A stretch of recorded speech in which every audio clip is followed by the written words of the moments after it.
Ladies and gentlemen, my name is TotalBiscuit. I'm here to ask and answer one simple question. WTF is Bastion? Those of you who have not been paying attention will not, of course, be aware of the Bastion interview we did with the one and only Greg Cassavan from Supergiant Games about his game Bastion. If you were indeed paying attention, you will have perhaps watched that interview with great interest, and it turns out they got their Steam edition out really fast. This was actually the first game released in the 360 Summer of Arcade this year, and only a couple of weeks later, the Steam version came out. The question is, will the PC version hold up to the 360 version that's got a number of rave reviews? So let's kick in, and I shall tell you exactly what's going on with Bastion. This is a couple of hours into the story. Okay, let's get this started, shall we? So Bastion is an action RPG with this sort of high-resolution hand-drawn graphic style. It does actually not have a 720p mode, which is really kind of weird. So I'm actually putting this video out in 1080p, which some of you might be gleeful about. My internet connection certainly isn't, I'll tell you that for a fact. Now, the question is, what are we doing here? Well, this area is, indeed, the namesake of the game. This is the Bastion, and this is your central hub area where you can construct buildings. You can do so by gathering cores in the various levels that you can fly to. So let me do a little bit of demonstration. That's my pet squirt right there. She's not very happy to see me, as you can very clearly see. A couple of NPCs. Please bear in mind that there will no doubt be some minor spoilers in this video. You should have probably realized that already. But I'm just reminding you. Zolf's the talkative sort. At least he used to be. That is the voice of the narrator. A big deal about this game is the fact that almost everything you do is narrated by this guy over here. Don't give in, I say. And usually there's a list of topics there you can discuss items that you found within the world, but at this point, he doesn't really have any desire to speak to me about anything, because I don't have anything in my inventory that's worth seeing. You can have a look at our pack right here. See all of these different items.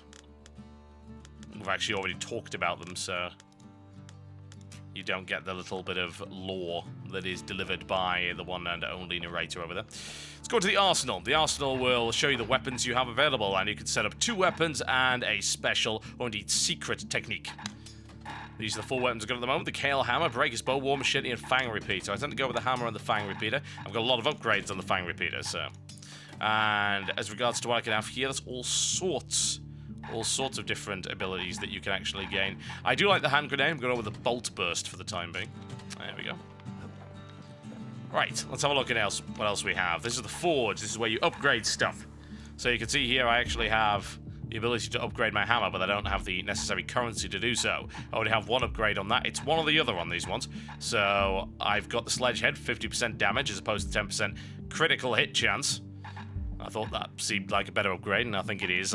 It's not actually all that well balanced, in my opinion. I don't think 10% crit chance is really up to the snuff for 50% extra damage. Extended grip, as you can see, it actually gives you a new ability.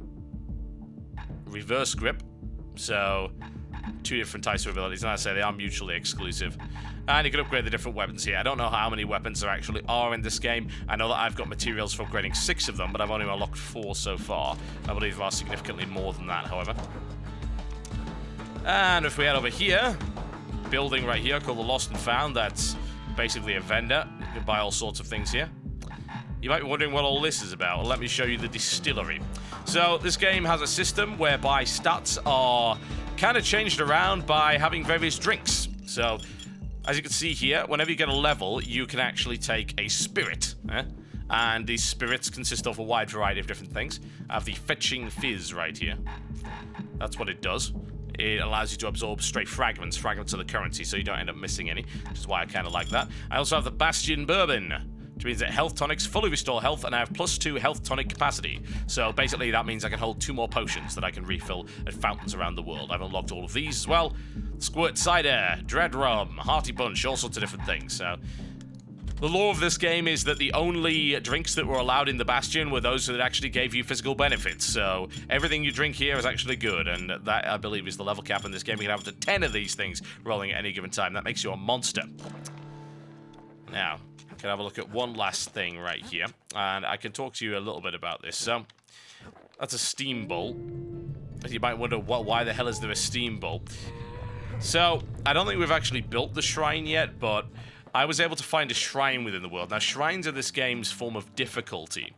You actually have the ability to self-inflict some handicaps on you by going to various shrines for gods throughout the world. That will make the game harder, but it'll also give you rewards, so you can actually customize the difficulty setting. Now, Greg Castleman was telling me in the interview that that makes the game almost impossible if you turn everything on. I was looking forward to seeing who managed to pull that off. Okay, so this right here is the Skyway. The Skyway allows you to go to various areas within the world. So we have a look. There are just kind of normal areas. That's where the Bastion is. That is a challenge area. It's a proving ground, which means what you can do there is you can do various challenges with different weapons in order to unlock some rewards. Not going to go there for the time being because that's not what we are really interested in. What I want to do is set up a cinder brick fort. So let's go into an adventure area. That's cinder brick fort, where the marshals used to watch over the city. There you go. There's a little bit of information there. Big world right here. We haven't unlocked anything else, so let's head on over to Cinder Brick Fort. And I shall show you what this game is all about. There's only one way into Cinder Brick Fort. The hard way. So, the narrator for this game is the best thing in the world, by the way. They had an extremely talented voice actor. Voice act everything they could. Sure, the city marshals may be gone, possibly think of. but now the fort's crawling with windbags. This is actually going to make this WTF is rather difficult, simply because what I'm going to have to do is try and not talk over the narrator, because the narrator has a better voice than I do. He is badass. He's got this very gruff Western world-weary style with a bit of humor in it. And a lot of things that you do within the world will actually get you a little bit of speech given to you by the narrator. Now, this game also has really, really awesome music, which is currently, for some inexplicable reason, not playing. So, maybe this level doesn't have any music yet. That might be it.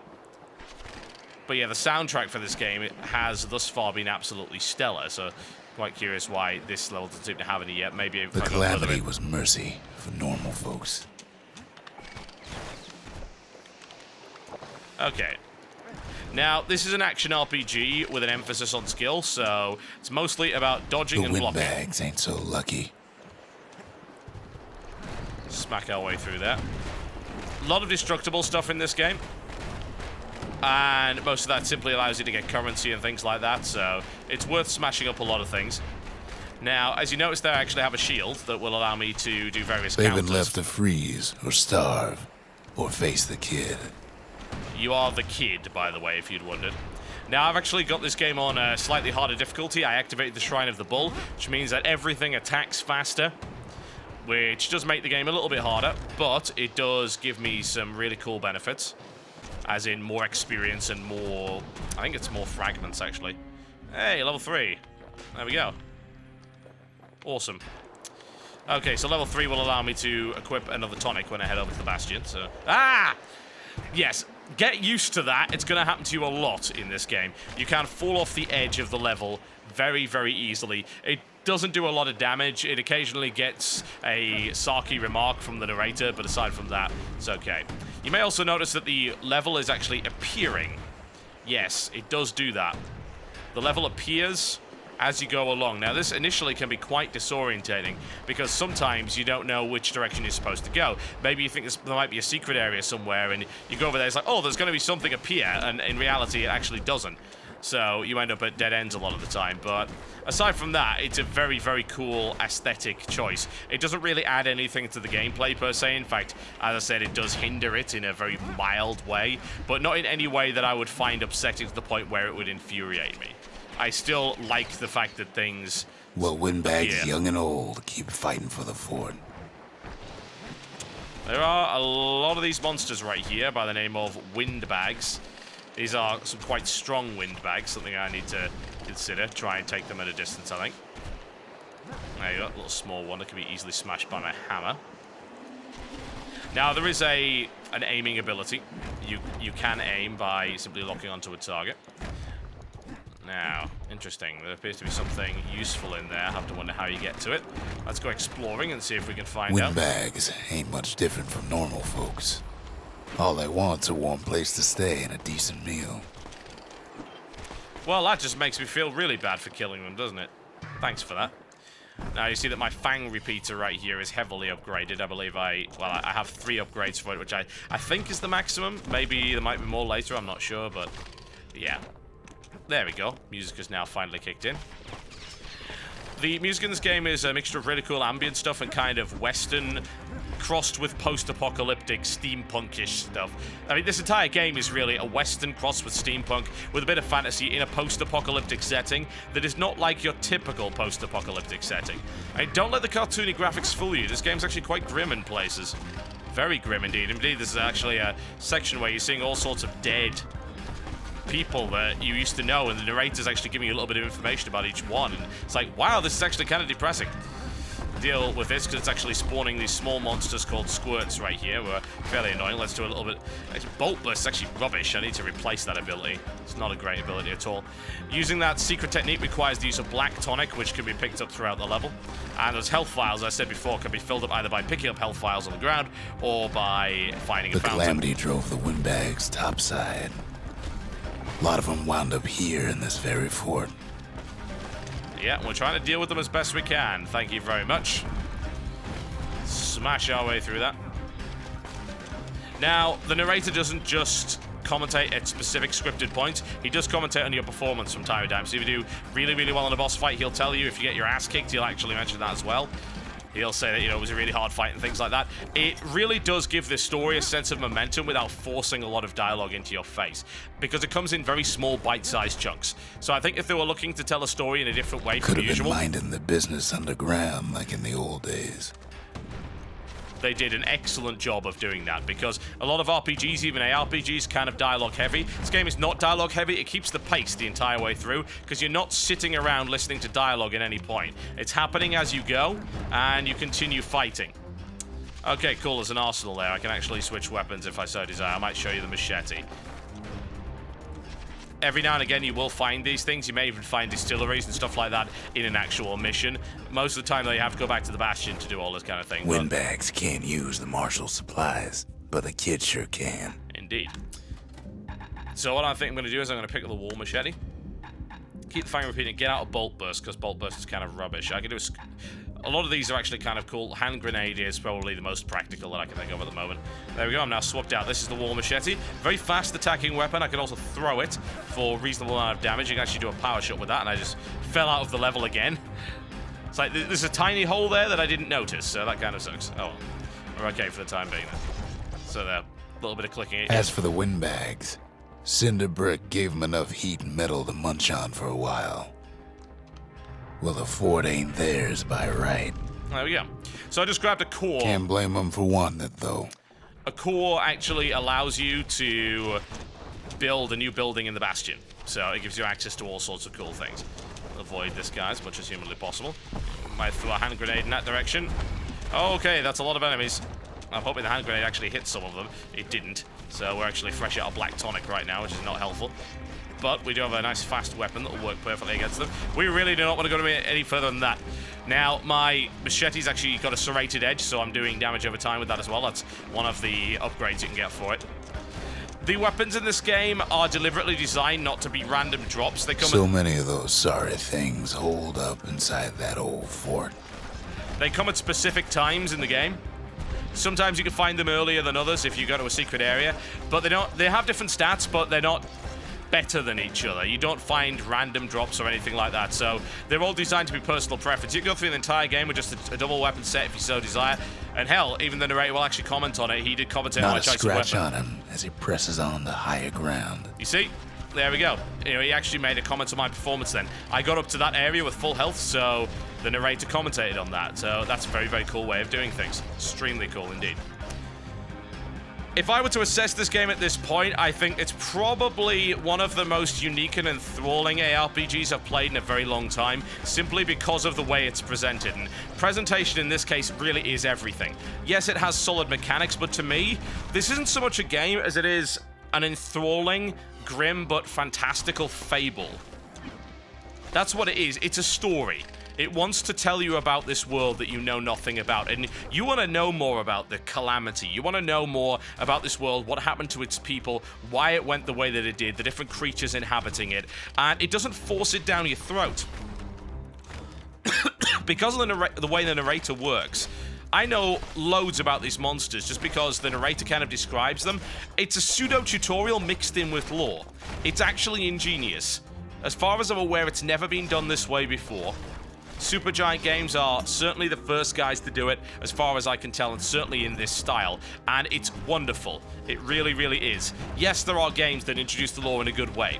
Mass Effect is a prime example. Dragon Age, pretty good example as well. BioWare is a kind of a master of this, but Supergiant have just taken things in an entirely different direction here. And you know what? It's goddamn amazing. They have pulled it off so well. They really, really have. There are so few complaints that I actually have about this game as a direct result of that. For what it is, it's really good. However, I'll talk a couple of PC-specific things. There are a couple of little bugbears that I've got. Firstly, the controls were designed for a 360 pad, and there's not really a lot you can do about that. As regards to a PC port, they've done it really well, except for a couple of things.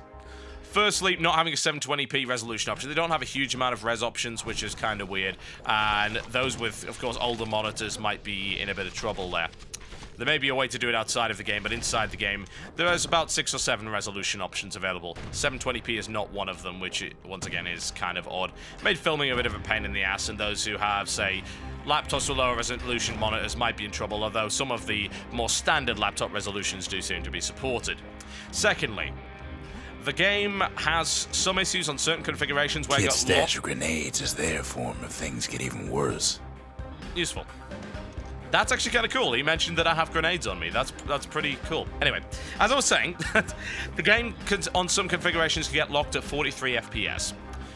Now, the way to fix that, there is a way to fix that, which I believe it's like something like a modifier that says no fixed stepping or something like that. I'll put a link in the description below this video if you actually have problems with this game. Otherwise, the game is locked at 60, and if you force it beyond that, weird things happen. I actually forced it to 850, and the animations broke completely. So the game is designed for 60 FPS. So those of you wanting higher than that, say if you have a 120 Hz monitor, you might have a few problems with that, and that is a bit of a kick in the teeth. At least it's not locked at 30.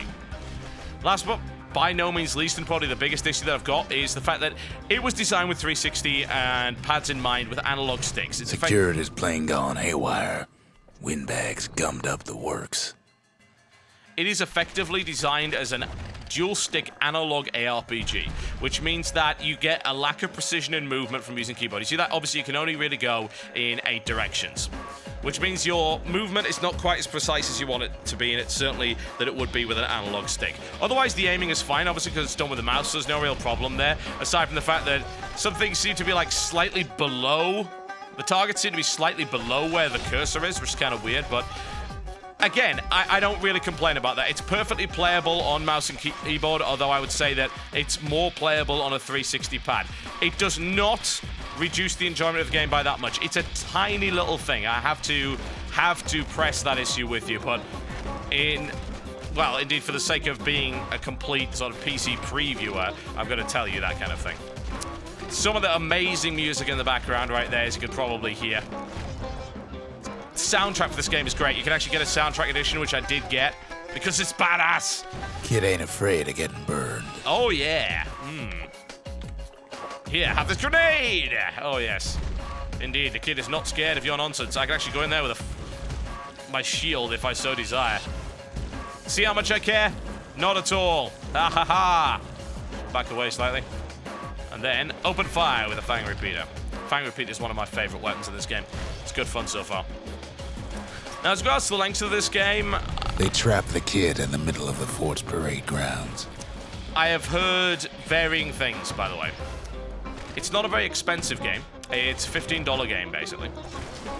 And lengthwise, I've heard between about 6 and 8 hours, depending on how long it really takes to get through it. Then they bring out Glutus and Glandon and all their scumbag uncles. Well, that's nice. Okay, I'm just going to have to deal with these fellows if you do not mind. And I did turn the difficulty up. They got something to gain and and only their sorry hides to lose. Which wasn't a good idea by the sounds of it. Oh god, stressful combat, stressful combat, stressful combat. And now I have an itchy nose. That's not optimal. That's the least optimal thing. Here, have this. Aha! Oh god. I'm on the edge. I'm on the edge! Let's back off. There we go. Okay. I was trying to tell you about game length, but I'm a little stressed right now, if you could realize it, so just give me a moment and I'll get right back onto that. Kid takes down Glutus. Or maybe it was Glandon. Ha! Yeah, have it. The other big fella soon joins his brother, wherever they are now. There you go, have the serrated edge. Want to watch out for these guys because they leave this nasty goop on the floor. They're called scumbags. They're bags full of scum. Color me not surprised by this development. Ha ha ha, noob. The windbags finally get the message. Yes, I'm sure they do. Ooh, yeah, okay. There are fragments falling down right here. That is the currency of the world. I should grab as many as possible because I need these fragments for later in order to get upgrades. But yeah, the game, I would say, does warrant a second playthrough. There is basically a New Game Plus mode, and there are various challenges available with a set of online leaderboards. So I'd say this game probably gets about 2 playthroughs, maybe more. And you could go through the entire game with just one set of weapons and then decide you just want to invest a lot in upgrading the others and things like that. It's really up to you. I'd say the story does bear repeating a second time because there are things you can miss, and apparently there are new things in the New Game Plus mode, as you probably heard in the Bastion interview. If you want to hear more about the systems of the game, then do go check out the Bastion interview. Link is in the description below this video. It was a fairly lengthy and a pretty damn good interview, if I do say so myself. Greg tells us a lot about, of course, his life history, because he used to be a games journalist before he went into games development, and, of course, a lot about the systems of this particular game. Aside from that, though, I have to say, I think that Supergiant have done a stellar job here. Based on my first few hours of impressions, of course, this is not a review. I don't do reviews. This game is absolutely stellar. It is one of the most enthralling stories. And you know what I reckon? This is one of the best examples of video game storytelling. And what I mean by that is, games are not the same as movies, novels, or anything like that. Kid used to dream of getting a marshal's badge. But not like this. They are not the same. They shouldn't be treated the same. Some people think, oh, well, I'll make a great story for my game by just hiring a Hollywood scriptwriter. No, it's not how it works. This is a game. You experience the plot in an entirely different way because it is interactive. You do not want it shoved down your throat. In this case, they've managed to marry the ideas of video games and storytelling in a very literal sense together with the use of the narrator. The Skyway's a welcome sight after all that. Sure it is. And that, to me, is perhaps Bastion's biggest accomplishment. Its method of storytelling is so incredibly unique, and as far as I'm concerned, it paves the way for future titles.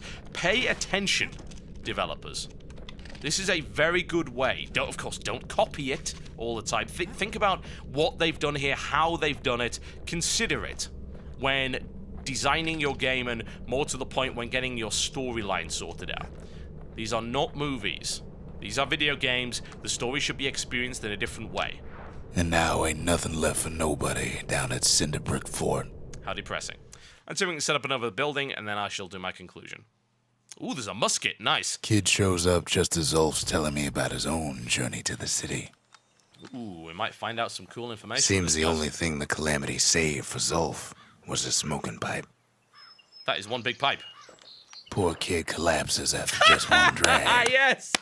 Brilliant! Don't do drugs, kids.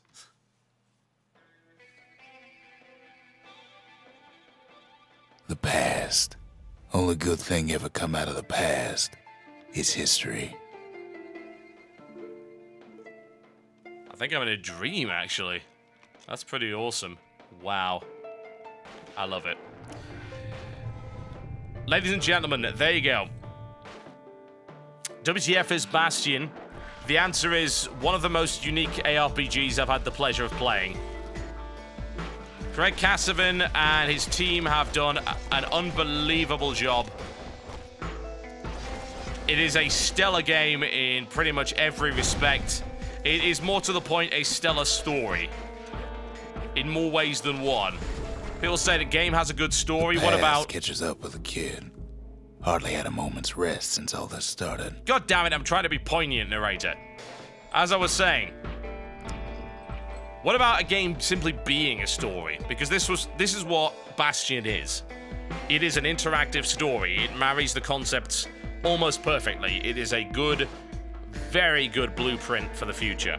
And I look forward to seeing what comes next from Supergiant Games. You can pick this one up on Steam. It is available for $15. And I would highly recommend it on the basis of the first 2 hours. And also remember, I believe Lewis is actually playing some of this over on Yogscast, so check out his play on youtube.com/BlueZephos if you want a look at some of the earlier stages of the game, as well as his first impressions. Link is in the description below this video. Ladies and gentlemen, my name has been TotalBiscuit, and that was a look at Bastion. I'll see you next time.